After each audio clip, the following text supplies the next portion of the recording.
Hey there, thinkers! Welcome back to Critical Hit. My name is S, and I wanted to talk about the Writers Guild of America data between 2011 and 2020 that was released, and I have some issues with it. So let's get into it, shall we? There has been a significant demographic transformation in American entertainment. As per the data from the Writers Guild of America spanning from 2011 to 2020, the percentage of staff writers who are women increased from 35% to 63%, which is great. But while the percentage of white staff decreased from 72% down to 44%. The statistics are directly sourced from the 2022 report by the Writers Guild of America. I don't think that they fabricated these numbers, as reducing the representation for white and male writers seemed to be a point of pride for them.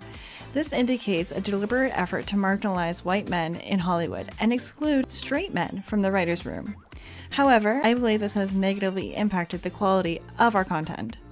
In 2011, the percentage of women in staff writing was 35.4%, which did surge to 63% by 2020, marking a 27% increase. This trend is consistent across various roles, including story editor, executive producer, co-producer, producer, supervising producer, co-executive producer, executive producer, or showrunner.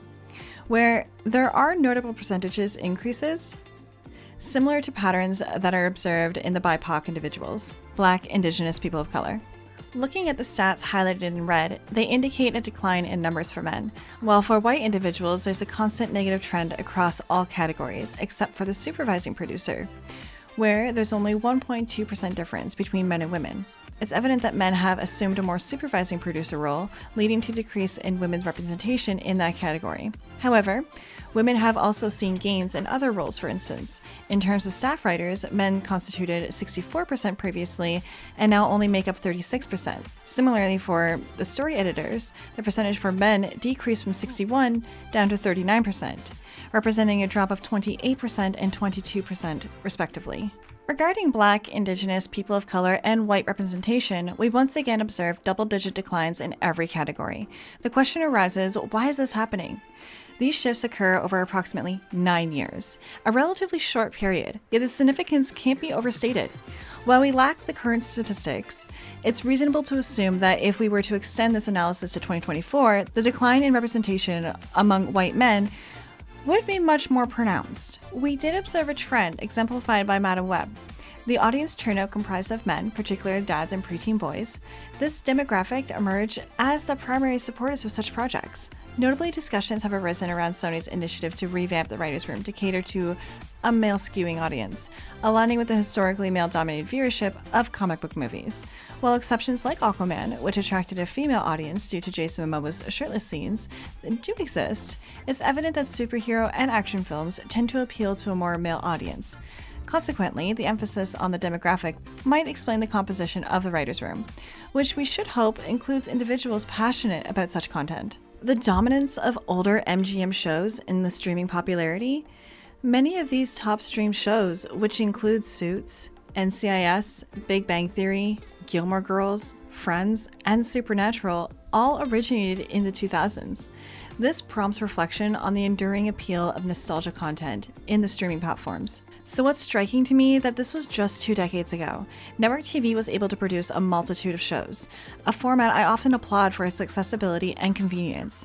These were typically not limited series with intricate plot lines, but rather a consistent 22 episode per season, each offering a self-contained story. This format was appealing, not only for its familiarity, but also for its practicality. Not everyone has the time or inclination to invest in lengthy narratives spanning multiple episodes. Sometimes you just want to unwind with a 45-minute episode before calling it a night. Today, however, it seems that many series demand a significant time commitment, with seasons comprising from 8 to 12 episodes, each potentially being the length of a feature film.